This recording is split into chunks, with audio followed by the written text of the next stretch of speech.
Hello, welcome back to The Drag Detective. I'm Derek, and today we are going to be talking about just how bad the season 15 edit has been. Have fans been blowing it out of proportion, and is it really not as bad as everyone says it is? Or is it really terrible and MTV done up Drag Race? We will get into it, but first, so this is me in my Ina Garden Barefoot Contessa era. I am currently making one of the delicious meals sent to me by today's video sponsor, HelloFresh. Now, HelloFresh is America's most popular meal kit, and I have used their meal kits so many times. In the box that I just got, I was sent beef flautas, crispy Parmesan chicken with garlic scallion couscous, and lemony roasted carrots, and brown sugar bourbon pork chops with scallion mashed potatoes and Brussels sprouts. Beat that, Bobby Flay. Today, I decided to go for the Parmesan crusted chicken. Now, the number one reason I love HelloFresh and have been a customer of theirs for so long is because of how simple it makes cooking. I cut out fast food in 2023, and I don't mind cooking meals whatsoever, but the most strenuous part is going to the store, having to get all the things you need to make a, 3-4 meals a week.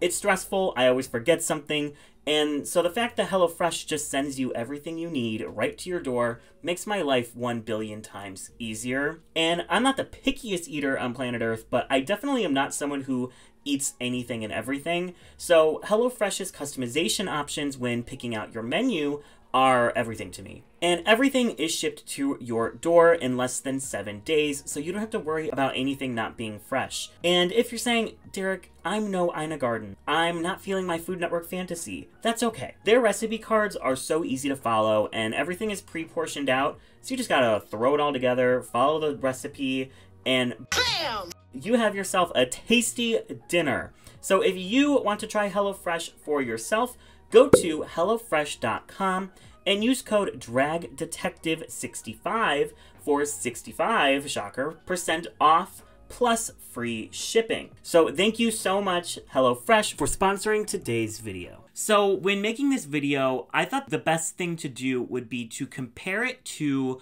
another 40-minute season. So that is what this video is really going to be about, comparing and contrasting season 7 and season 15. So on season 7, we have 40-minute episodes, 14 queens. That's why I didn't pick season 8, because that was the most recent 40-minute season. But that season only has 12 queens, so it's kind of hard to compare when there's like 4 less queens in the room. So season 7 felt like the perfect season, 14 queens, 40 minutes.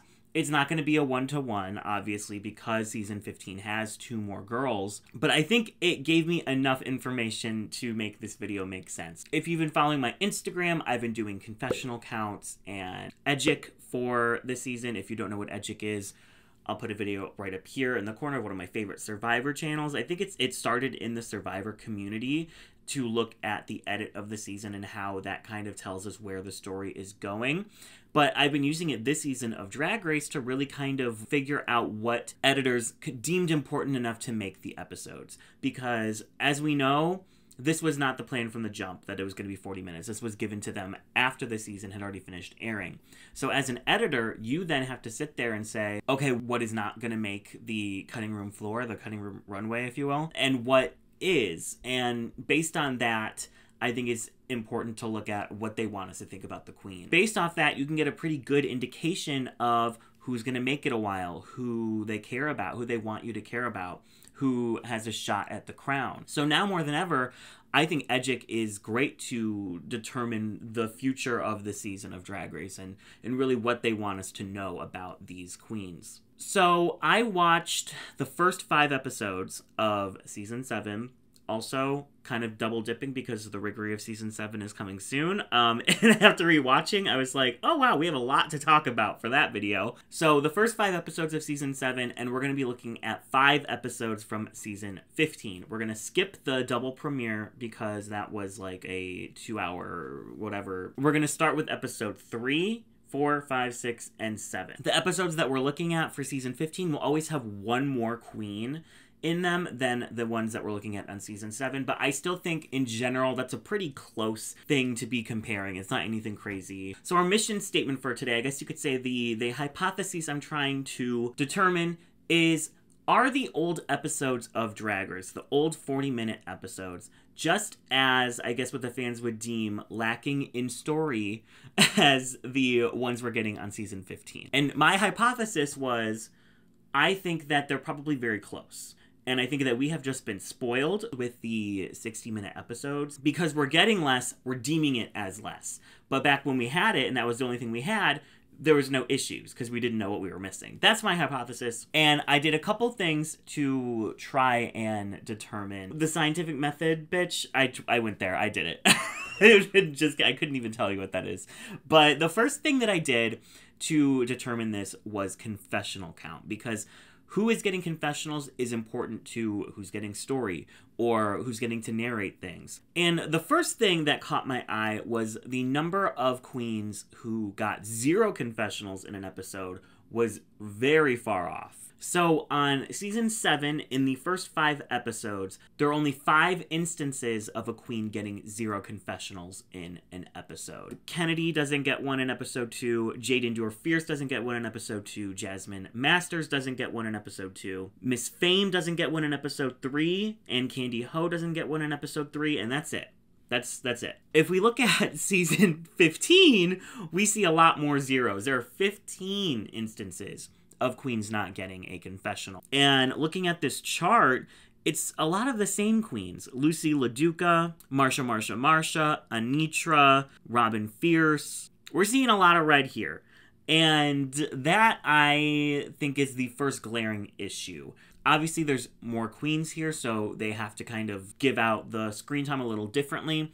But there's definitely a top-heavy nature to these edits. Whereas if we look at the queens of season 7, if they got 0 confessionals in an episode, it's not followed or preceded by another 0 confessionals or 1 confessionals. Kennedy had 5 confessionals in the episodes before and after the one she had 0 in. Miss Fame had 4 and 5. Jasmine Masters, 7 and 5. Really the only one who didn't get much before or after was Candy Ho, who we know is the invisible edit queen of season 7. So that's the first kind of confessional thing I wanted to look at. Then I wanted to look at how many confessionals there were per episode. Here we have season 7 and season 15, the episode number and the amount of confessionals per episode. Now, this data is a little off because season 7, we are looking at episode 1, which means we're getting a lot of the entrances, which have a lot of confessionals from a lot of the queens as they're introducing themselves and other queens are reacting to these queens coming in. So that is a little bit of a outlier because we have 72 confessionals, but everything else is pretty even. You know, it goes up, it goes down, but specifically, I think the other outlier is episode 4 of season 15, which was the Snatch Game episode, and has by far the lowest number of confessionals of any of these episodes we're looking at, with 25. Other than that, you know, they kind of range in the 40s, the 30s, around that median. So then I decided to look at the average. I have never done this much math in my life, but I looked at the average for how many confessionals there were per episode to how many queens there were per episode. So we can kind of look at, okay, per queen, what was the average number of confessionals they got?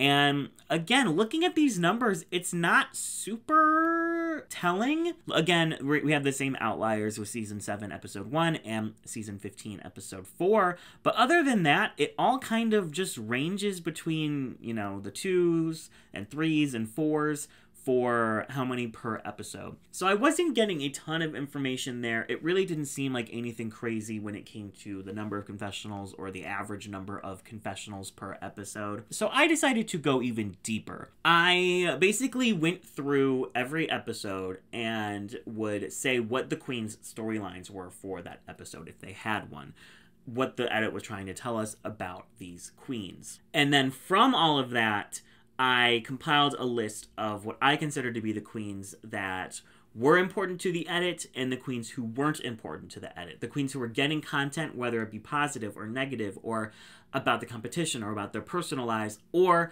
the queens who were getting no content really unless it was like they were just like giving a short little narration or a reaction. Like nothing really about them or their place in the competition or their life outside of the competition. So based off of this, I figured let's look at what the edits up to this point in both of these seasons was telling us about these queens. So looking at the queens of season 7, we're going to give them either a pass or a fail. They either are important to the edit or they're not. Tempest du Jour, I think for her one episode, was important to the edit. Obviously, the first out queens, they like to put a little bit more time into because it's kind of like, I mean, not to say pity, but kind of a pity. Like, you only hear one episode. We'll give you your moment. And we get a lot of stuff from Tempest while she's there. We learn about her weight loss journey. She has kind of a rivalry with Candy Ho. So there's enough going on with Tempest that I gave her a check. The second out, Sasha Bell, I am not going to give a check to. She really doesn't have much story. She has a little bit of a tiff with Pearl because she says Pearl should have been in the bottom on the main stage. But other than that, in both of her episodes, really not much content. But if you are looking for Sasha Bell content, she has a really good OnlyFans. So Sasha Bell does not get a check. She gets an X. She gets the, ooh. Jasmine Masters is the third out, and she gets a lot of content, specifically as part of the Old Lady Brigade, which is one of the main narratives of the season. We have like the skinny young fashion queens versus the Old Lady Brigade, and that sets a lot of the queens up with a big hunk of story to work with. And I have so many thoughts on season 7, and I'm trying to like not say any of them because that's for the Riggery video, but the season is juicy. I forgot how juicy it gets. But Jasmine has so much content, not necessarily about her home life or anything, but we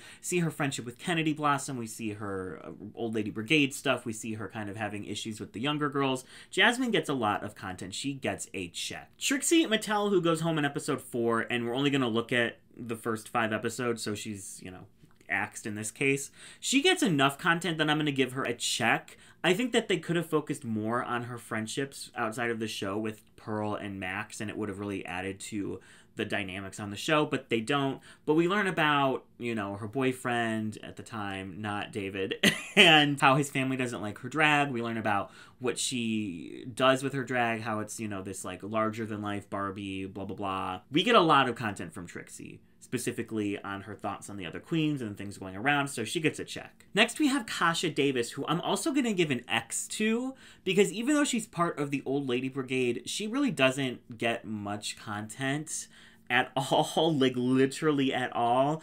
Of all of the queens, she has the least amount of confessionals so far. She's just kind of there in the background, and when she goes home, I'm kind of like, oh, it makes sense that they would want to kick her because like they have no content with her whatsoever. They obviously don't care about Kasha Davis on season 7, so she gets an X. Candy Ho, I'm on the fence because obviously, yes, she does get an invisible edit, but it's not like we don't know who she is. She's really teetering for me. We know who she is on episode 1. I really feel like we get a sense of who she is. And even though we don't get a ton of content from her, she's still around. I'm gonna give her an X, but it's not like as bad as like Kasha Davis's edit. Max is gonna get a check, but it's kind of like teetering as well. We see a lot of stuff with Max because she's involved in a lot of the storylines, like being the team leader in Shakespeare and being on the team with Pearl when Pearl like storms out of the workroom. So we get enough content with Max that I'm like, yeah, she's important to the story. We're hearing what she thinks about things, but it's not necessarily like about Max. It's about other people and other things going on, but I still think it's enough. I'll give her a check. Jaden Dior Fierce, I'm gonna give an X to. And I don't know. I think because I'm such a Jaden stan, I expected there to be more Jaden content. But these episodes would be going on, and I'm like, where's Jaden? Like, where, even when she has, like, a total breakdown during Shakespeare, that would have been a perfect moment to get some of her, like, internal dialogue. And we don't really get that. So Jaden is getting an X. Everyone else is getting a check on season 7. And it's because they're all the main characters. Like, Fame, I forgot, Fame is, like, the main character of this season in this first chunk. Like, so much of what is happening has to do with Fame, how she feels about other people, how other people are treating her, and she's kind of giving main character. She obviously gets a check. Katya is like the narrator of the season. She struggles in episode 2. We get to see her go through that. Then she's kind of stuck on these teams that are flopping and she just wants to do well. Katya gets a lot of content, even if it's not necessarily like deep story stuff, which we know she gets later in the season. But in these first 5 episodes, it's still enough that I'm like, she's good. Kennedy as the member, and we'll just lump her in with Ginger because they're the two, I think, the most vocal members of the Old Lady Brigade, and we see their friendship really start to form. If we have Pearl and Fame on this side, and Violet, then we have Kennedy and Ginger over here. And that's really the narrative that they're setting up in these first 5 episodes. So all of those queens are really, really involved in the narrative. So looking at the 14 queens, 10 out of the 14 I think got a solid edit, a solid bit of content in these first 5 episodes. So now let's compare that to season 15. Our first out, Irene, got 23 confessionals in those first 2 episodes, but we're not going to look at Irene. We're not looking at those episodes. But she would have gotten a check for sure. Poppy does not get a check. Literally, we know nothing about Poppy. If I didn't watch Roscoe's, if I didn't watch What You Packin', I would not know a single thing about Poppy. And that's just the second place curse at this. I mean, we all know it's a thing, so. Sugar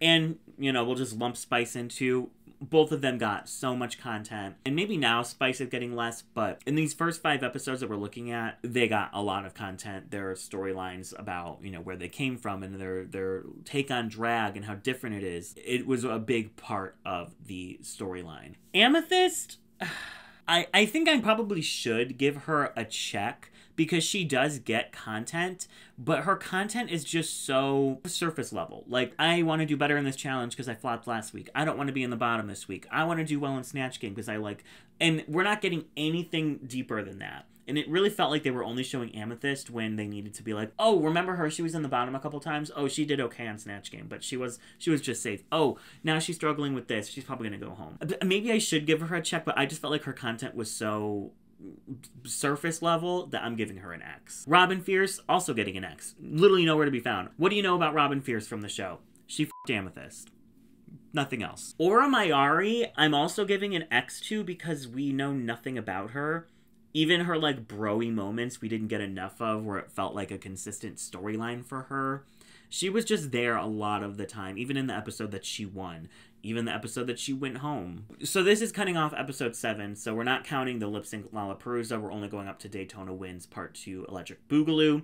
But Jax, I am so on the fence with Jax because we did get some content with her about her being adopted. But I feel like just when it comes to other things, we don't get explanations from Jax. But I think she got enough content that I will give her a check, but it's barely. It's with invisible ink. Lucy LaDuca, even though she has been quiet in the last few episodes, I think in the beginning she had enough content that I would give her a check. I mean, basically that whole Snatch Game episode was just about Lucy. Lux, I'm also hesitant to give a check to because her stuff has been so one-dimensional. We only see or hear from Lux when she's making a Drag Race quote or being cocky about something. There's no levels, there's no dimension to her edit, but she is at least in the edit, so I will give her a check. Malaysia and Mistress are the 2 that for sure are getting checks because they feel like the main characters of this season. Their rivalry, their friendship, their kikiing, their cutting with other girls, all of that has led to what happens in episode 7 between them, episode 6 and 7, I guess, and that resolution. So for the first half of the season, I think they were the main characters. So they're both getting checks. Someone who's not getting a check is Marsha, who has had 2 episodes with 0 confessionals, and then another episode with 1 confessional, and another episode with 2 confessionals. So Marsha is not important to the narrative or the edit at all. Also, Selena, I'm giving an X to, and here's why. Selena is definitely a narrator. We hear from her a lot, but there's nothing more to the story there. And at this point, 7 episodes in, we should know something about Selena, and we don't. Again, she could probably get a check because, yes, she does get confessionals, but to me, they're so surface level that, if you take Selena out of the equation, I don't think the season changes. And that's kind of what I'm looking at here. So Selena's getting an X. And then Sasha, Colby, I'm going to give a check to because we do know things about her life, about why she's there, about what she wants to prove. Even if she's not the most visible in the edit, whatever she gets is always good. It's always juicy. It always has something behind it, a meaning, and so I'm going to give her a check. So there were 7 queens who got X'd on this one. What that's telling me is the season 7 edit, I think, did an overall better job of showing all of the queens and giving them all a little piece of the story to munch on than they did on season 15. And especially because I feel like the 4 on season 7 still got more content. Kasha and Candy specifically, I think got more content than Robin Fierce or Princess Poppy or Marsha. That is where I think the issue lies. Season 7 had 40 minutes, 14 girls, and I think they did a good job of at the very least, showing us who they were, what their drag was, why they were there. Sasha Bell, she was a huge superfan. She thought she cracked the code. The code was not deciphered. Mrs. Kasha Davis had been auditioning for years and years and years. She's an old school gal. She doesn't appreciate this newer style of drag and these new girls who feel like they can just do the bare minimum and get by. We at least know that about Kasha. Candy is one of those new girls who maybe doesn't appreciate the older queens who came before her. Like, we know things about these queens, even if they weren't super prevalent in the edit. Looking at season 15, Princess Poppy, she thought she was funny, but she wasn't in the challenge. Like, that's the only thing I could tell you. Robin Fierce, she had sex with Amethyst and then didn't want to talk about it. Okay. Amethyst struggled in the challenges. Period. Marsha. I don't know. I don't know what to tell you about what Marsha is doing in this edit. She's there. She says some things sometimes. Selena Estidis. She loves to narrate. She's like the one you go to when it's like, it's a new day in the workroom, or it's elimination day in the workroom, or blah, blah, blah, blah. Or for today's challenge, we're going to be doing this. But beyond that, nothing. Oh, and we didn't even talk about Anitra.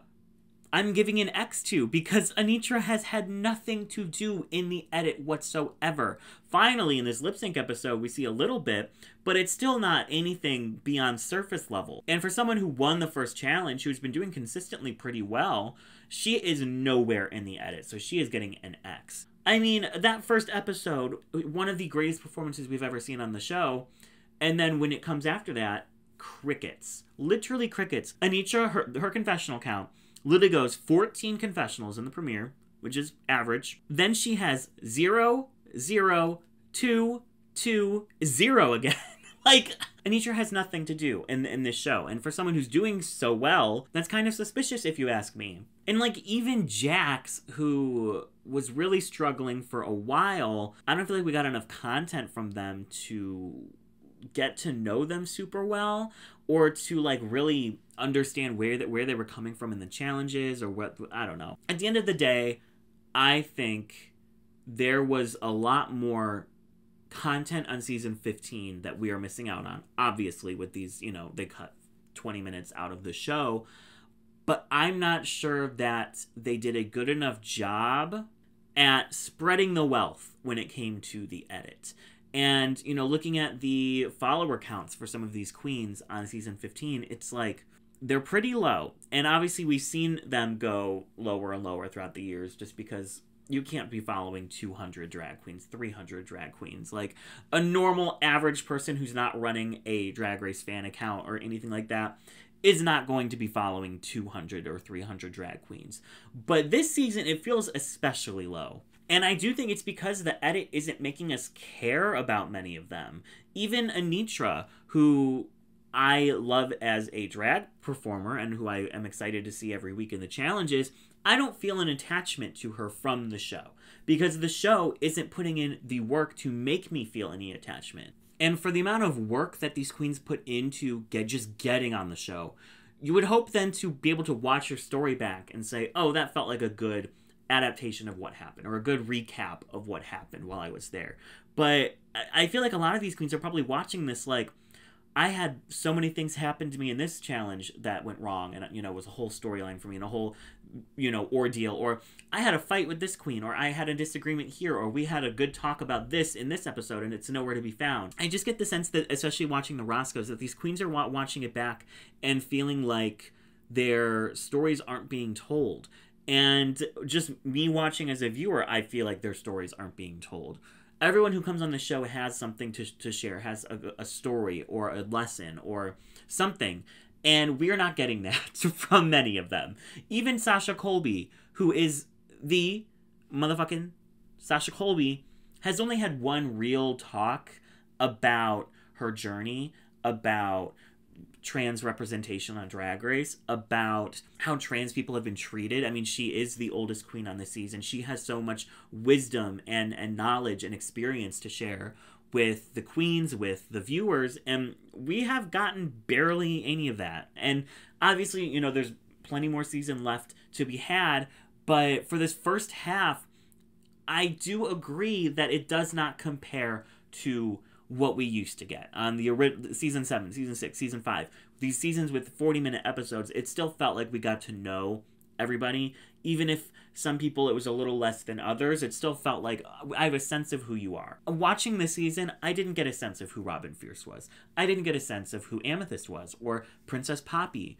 And it wasn't until following them on social media or watching their Roscoe's viewing parties or watching their What You Packin' that I really was like, oh, I get who this person is. I get where they come from. I get what they're trying to do with their career, with their drag, with being on the show in general. And that is sad. It's sad because the average viewer, I don't think watches What You Packin' or definitely doesn't watch Roscoe's. You know what I mean? So they're missing out on so much story, and Drag Race isn't doing anything to help with that. I mean, we used to get YouTube-only content all the time.